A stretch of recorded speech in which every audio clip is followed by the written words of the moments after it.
DEDT Kijine.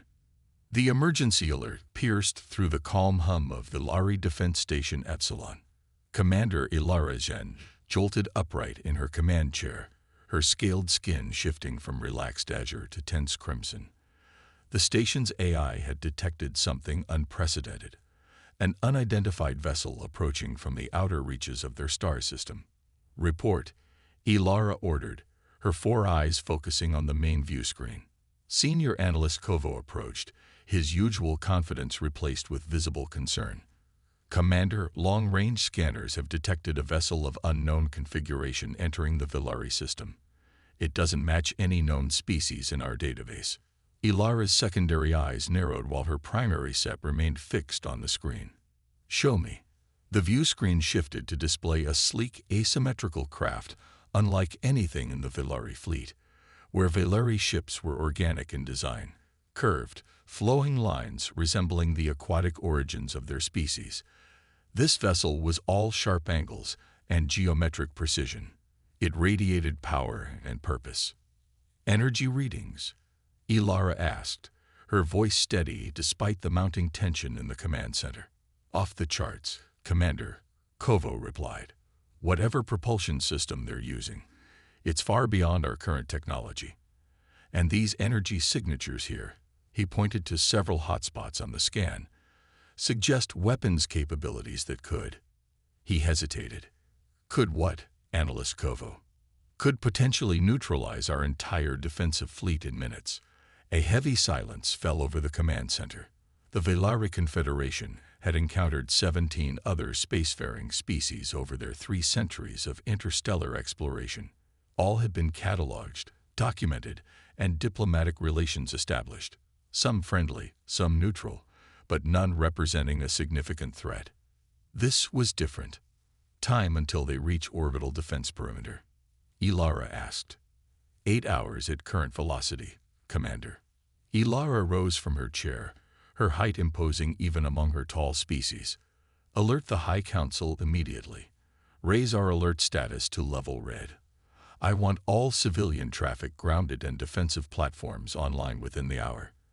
As her orders were carried out, Ilara studied the vessel more carefully. There was something methodical about its approach, neither aggressive nor evasive. It was coming directly toward Vilari Prime, not hiding its approach or attempting to mask its energy signature. "It's almost like they want us to see them coming," she murmured. 3 hours later, the High Council of Vilari had assembled via holographic projection in the station's conference chamber. 12 of the most powerful individuals in the Confederation, their scales showing a rainbow of stress colors, debated furiously. "We should strike immediately," insisted Councillor Maz, his orange scales pulsing with aggressive red undertones, "while they're still beyond the outer defense perimeter." "With what?" countered Councillor Tella, her scales a calculated green. "You've seen the energy readings. Our most powerful weapons might not even penetrate their shields." "Then we use the stellar lance," Maz replied. The room fell silent. The stellar lance was a theoretical superweapon, never tested, designed to focus the energy of their sun into a devastating beam. "That weapon has never been fired," Ilara spoke up. "We have no idea what collateral damage it might cause to our own system." High Councillor Vex, the eldest among them, raised a gnarled hand for silence.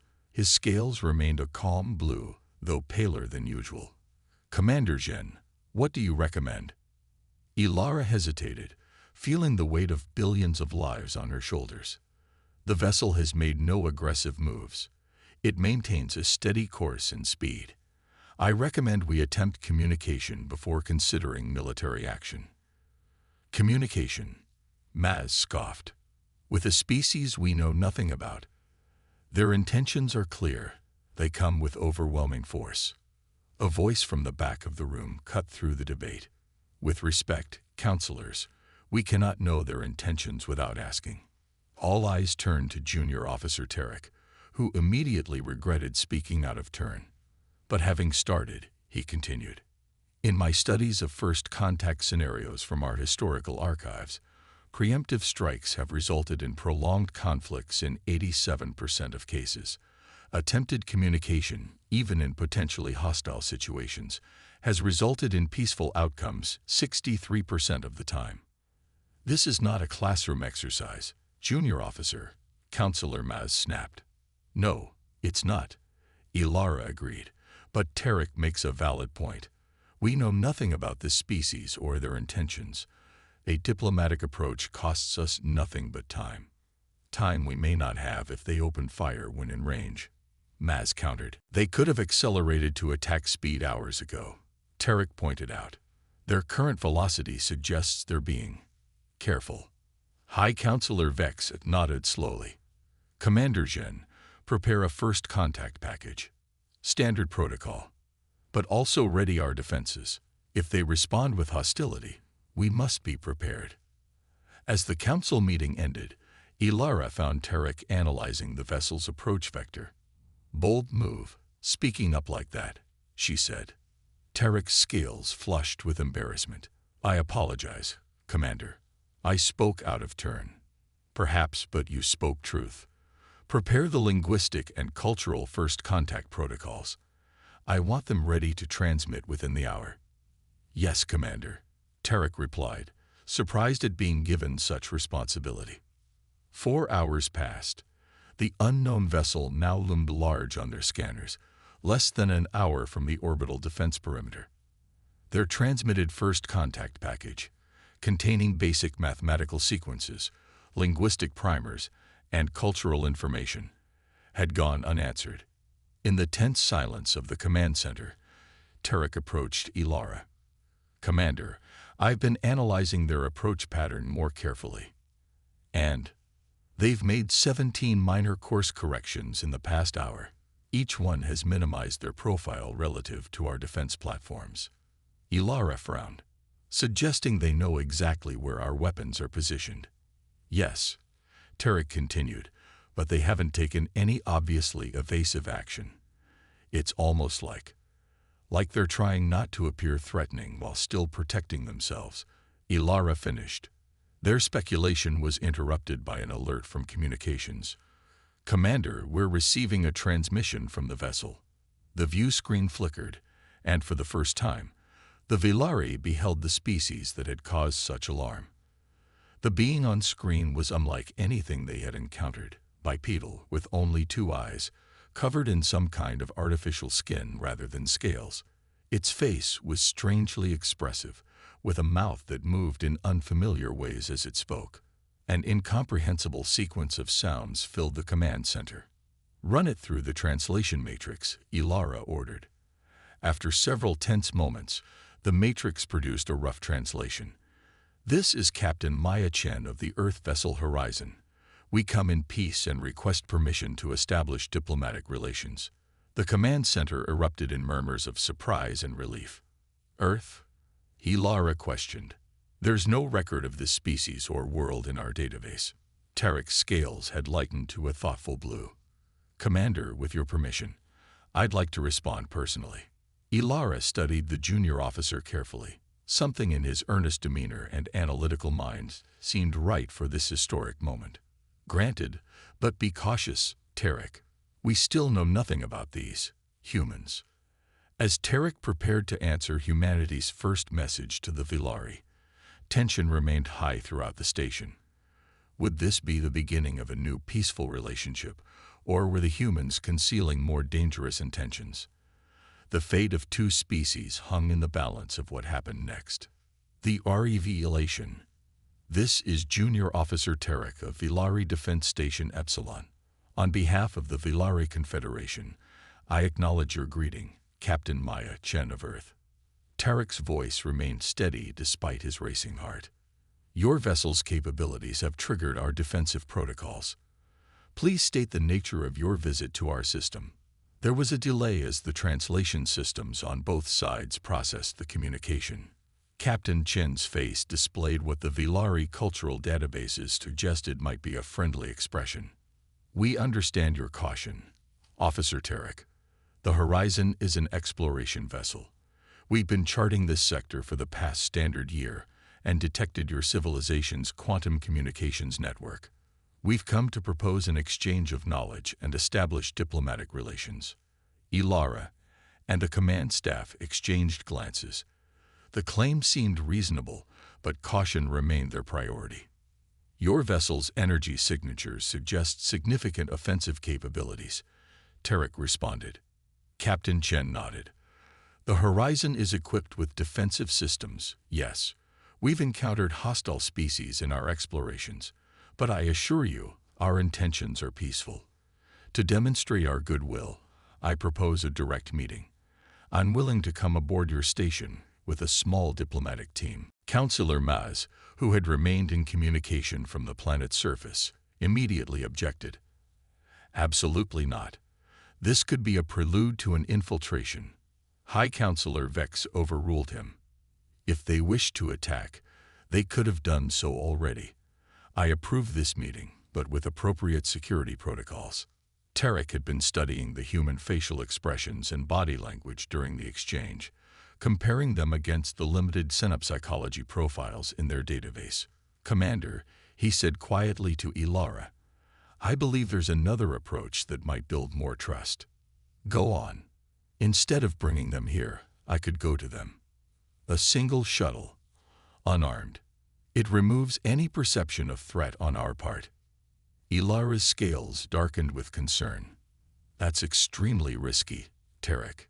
Yes, but if their intentions are hostile, one life is a smaller price than potentially many. And if they're peaceful, it demonstrates our own good faith.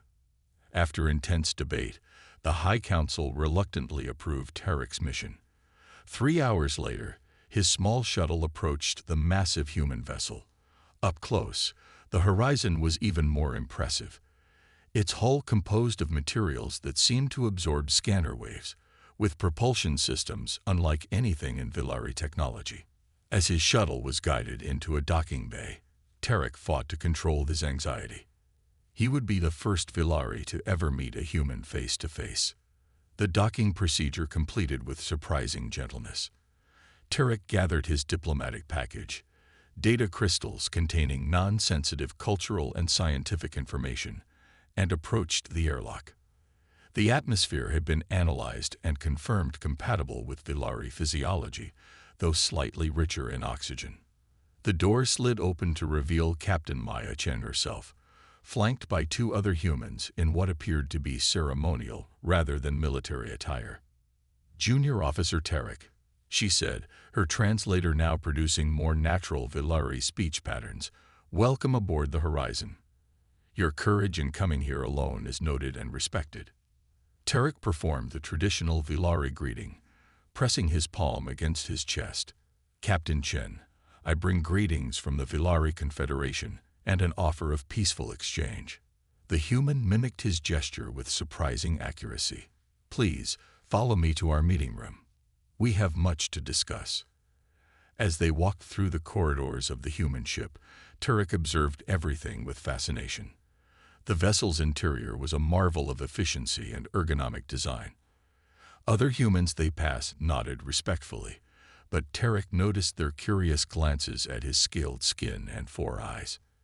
In the meeting room, Captain Chen introduced her colleagues.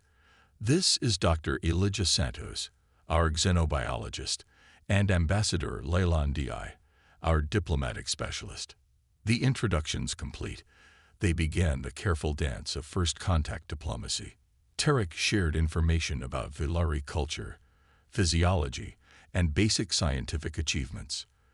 The humans reciprocated with similar information about Earth and humanity. I notice you seem surprised by our technology, Captain Chen observed after Tarek had asked several questions about their propulsion and energy systems. Your technological development appears to have followed a different path than ours, Tarek acknowledged, particularly your energy generation capabilities. Ambassador Ndiaye nodded.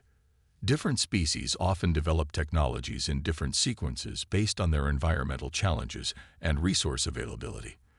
That's actually one of the primary reasons we seek out first contact situations. What do you mean? Tarek asked.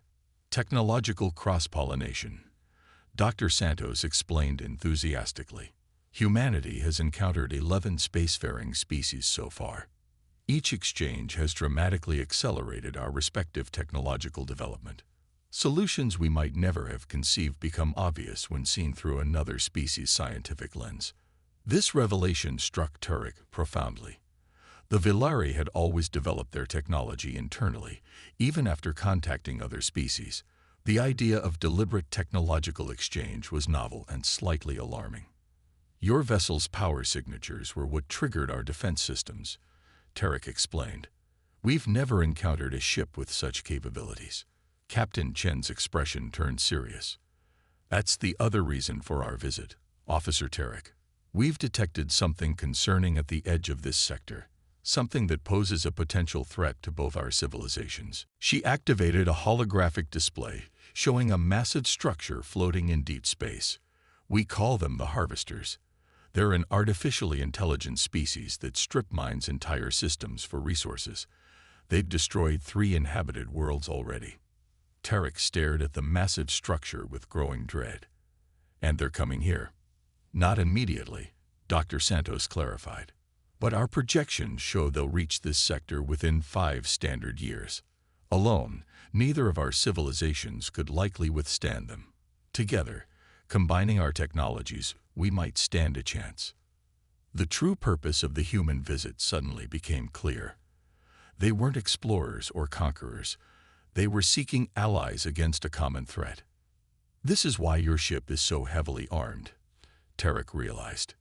Yes, Captain Chen confirmed. The Horizon is a diplomatic vessel, but also a demonstration of our defensive capabilities. Capabilities we're willing to share with potential allies. When Turek returned to Villari Station Epsilon 12 hours later, he brought with him not just the human diplomatic team, but a proposal that would forever change the course of Villari history. The High Council, initially skeptical, found the evidence of the Harvester threat compelling, and the human offer of technological exchange too valuable to dismiss. 6 months later, Villari ships equipped with human energy technology patrolled alongside Earth vessels, incorporating Villari biological computing systems. The first joint research facility was established in neutral space, with scientists from both species working together on defensive systems against the approaching Harvesters. In a quiet moment on the observation deck of this new facility, Turek found Captain Chen gazing out at the stars. "Do you think we'll be ready when they come?" he asked. Chen turned to him with the expression he now recognized as determination. "Separately, maybe not. Together, they don't stand a chance." Turek's scales shifted to a confident blue. "It's strange to think that if we had followed our initial instinct to fire upon your ship, none of this would be possible." "That's the greatest challenge of first contact," Chen replied. "Overcoming fear of the unknown. It's a universal struggle." "Perhaps not so universal anymore," Turek said. "Not between humans and Villari." As they stood side by side, representatives of 2 vastly different evolutionary paths, united by shared intelligence and purpose, the stars seemed to shine with new possibility. The Harvesters were coming, but they would face something unprecedented. 2 civilizations that had chosen understanding over fear, cooperation over conflict, and in doing so, had become something greater than either could have achieved alone. In the years that followed, the Villari would come to understand a human phrase that Captain Chen had shared with Turek during that first meeting, a philosophy that had guided humanity's approach to the stars. "We came in peace for all sentient life."